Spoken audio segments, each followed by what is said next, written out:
I make a step, and then I just come in, and I want to just run, grab the pocket as I go down.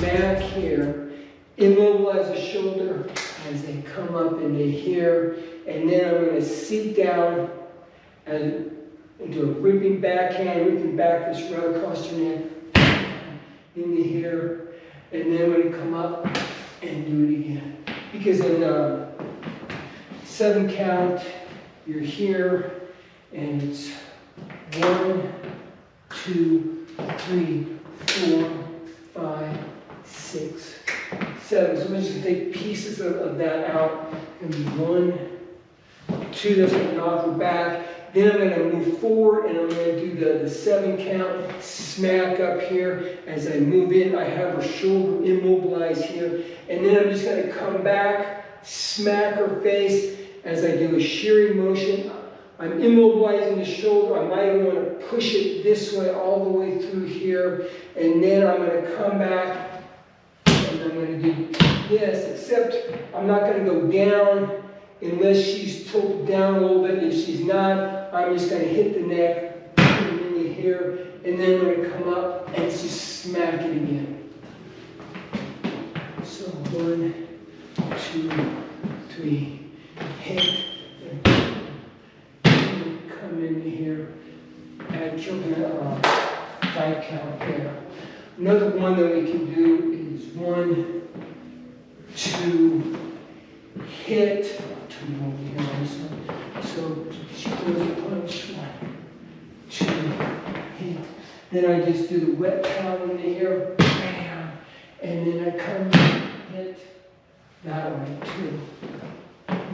So 1, 2, go through her face here, and then I just a wet towel. This is a wet towel on a bathroom tile which hits and slides down. I come down, I seat, I lift my leg up as I drop into here. It's just a wet towel into here, then I come back and hit the neck into here, and then I come up, immobilize the shoulder, and go all the way through. And then to finish up, I can do that. A whole bunch of other stuff. But the Corto was the most important to me because it was the fundamental to everything else he taught. And it caused us to change the weapon in hands, and we didn't have anything else, even in the Filipino system, where you did it, changed hands, did it, changed hands. It also taught a different movement body-wise, which was similar in some ways to Bagua, which makes perfect sense because there are only so many ways the human body can move effectively and efficiently. So the fact that it has a similarity verifies the other one, and it reinforces that rule. So for Corto, what we're going to do is I'm going to start here on the left leg, Paulie's in the left leg. Okay? I'm going to thrust at him.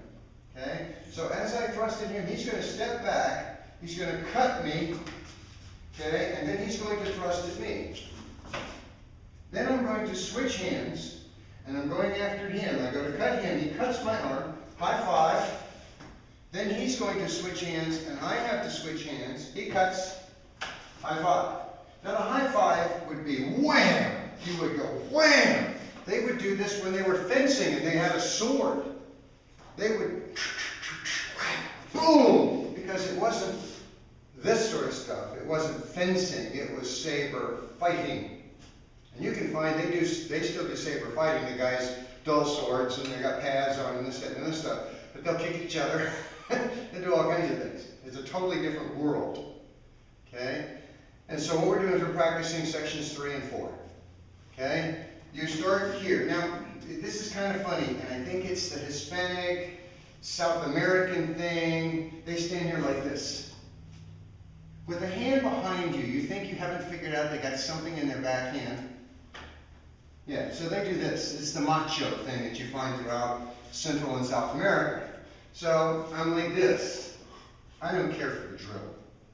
You start from here.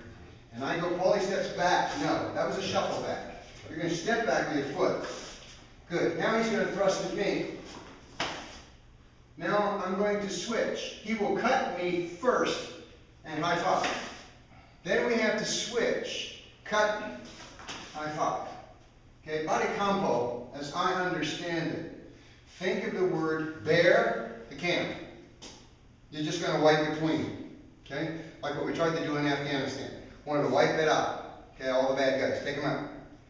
Okay, it means clearing the field is what I understand. I think that's supposed to be what it means. But body combo is what you're doing. And you're sweeping a whole area. And if I've got a saber and I'm going, that's why you don't mind just cutting up at a big angle. Okay? If you watched Rob Roy McGregor fighting the guy with the fencing sword, you know, who was beating him at the end of the fight, and McGregor finally grabs his sword and takes a big cut in his hand to do it, but strong guy hangs on and then goes, and you see this big open wound in the guy, and you know, he's done because McGregor's using a claymore. So while we're using a short knife, it's because I don't get to carry a sword. Well, you could use it with a baton. You could. And they actually practice with a lemon wood baton. This thing is hard. It's so hard, in fact. Mary Jane wanted to have a South American woven mat hanging over it, and we were going to staple it on to another one that I have at home. None of the staples stuck in at all. They all bent. That's how hard this lemon wood is. And so I could very easily come here, and Paulie would then use his saber to smack this one, and then we do the high five, etc. That sort of thing.